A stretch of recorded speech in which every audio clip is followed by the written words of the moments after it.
तोहरे नियर बेटा बड़ा तोहरे नियर हर बेटा राउर पी के रोज कोरले डरामा मार के फुकरा फाड़ेंगे। अरे आई कैसे कैसे बुला लीजिए, अगर डांसर है तो बुला लीजिए, क्या दिक्कत है, आपका मन है यार।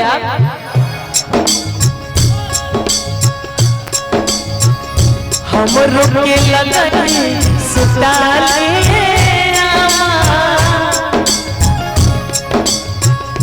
हमर रुके लगन सुताले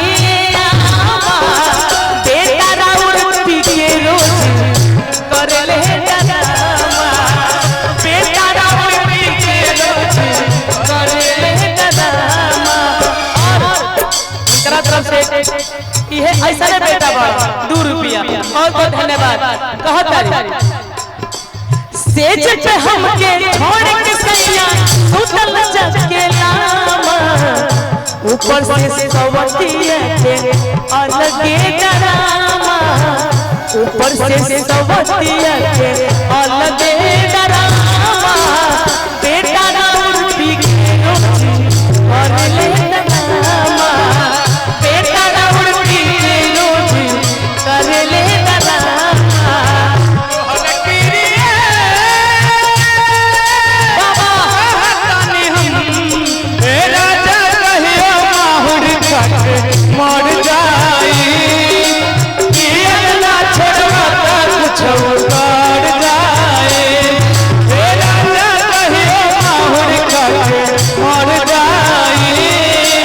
किया ना छोड़वा कुछ कर जाए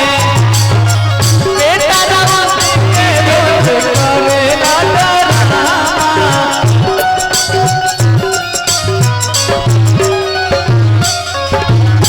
जान करो हमरा विभूतिपुर थाना में बाण ठीक ना अंकर ये हरकत से औरत कह दिया आई मुर्गी वाला भावा आधी आधी रतिया में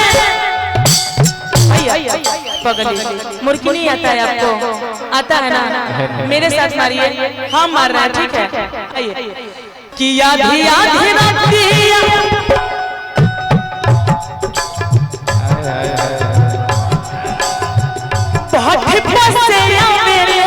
के बड़ी हमारा के जगवे के बारी हमारा के जगवे के बारी हमारा के जगवे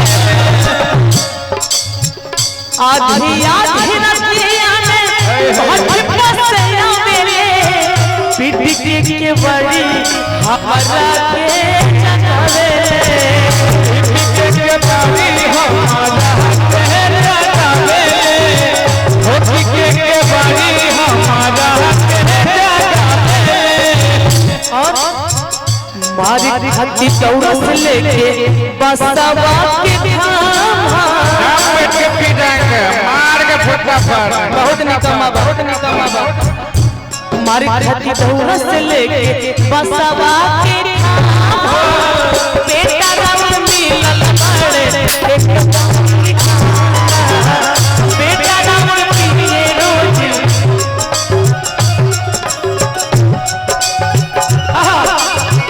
अरे ले डरामा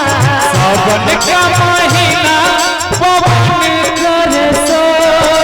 सावन का महीना पवन करे सो जिया रे घूमे से जैसे मनमाना थे मोर सावन का महीना पवन करे सो जिया रे घूमे से जैसे मनमाना थे मोर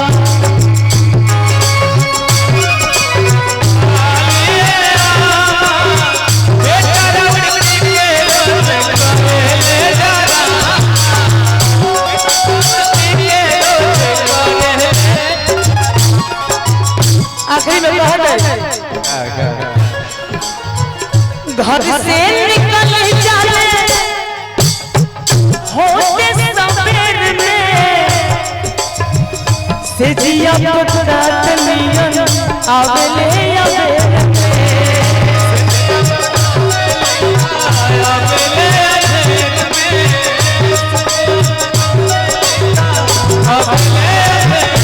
कौनो भी औरत होके अगर अगर पति ऐसा लोग में मिल जाओ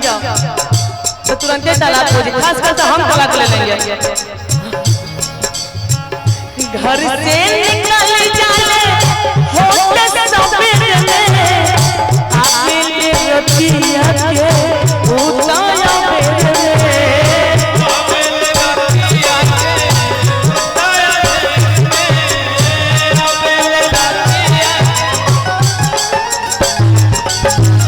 ऊपर से सौतिया के